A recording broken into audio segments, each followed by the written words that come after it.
Hii ndio artemether lumefantrine ambao ni combinations antimalarial medicine ambao huwa inatumika kutreat uncomplicated malaria. Sasa yenyewe ina muungano wa dawa mbili ambao tuna artemether ambao yenyewe ni fast acting quick na ina reduce wale malaria parasite.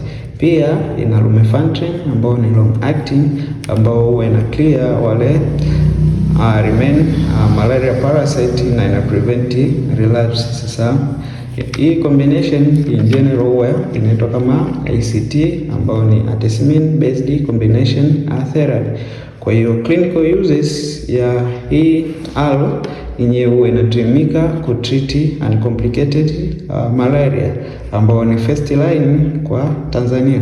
Sasa yenyewe cha kukumbuka ni kwamba haitumiki kutreat severe malaria wala huwa haitumiki kama prophylaxis kwa ajili ya kuprevent malaria. Dosage yake yenyewe huwa inaenda regimen yake kwa 3 days ambao at 0, at 80, at 24 hour, 36 hour, 48 hour na mwisho inamalizia at 60 hour. Sasa dozi of course huwa ina depend na weight.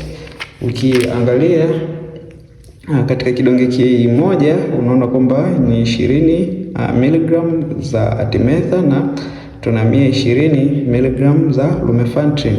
Kwa hiyo jumla ina maana ni 20 kwa 120 mg. Sasa based na weight, kwa mfano mtoto mwenye kilo 5 mpaka 15 ambao approximate ni miezi 3 mpaka miaka 3 anapewa kidonge kimoja. Kwa hiyo kama ni kidonge kimoja almost ina maana ni hichi ambacho kina 20 kwa 120 mg.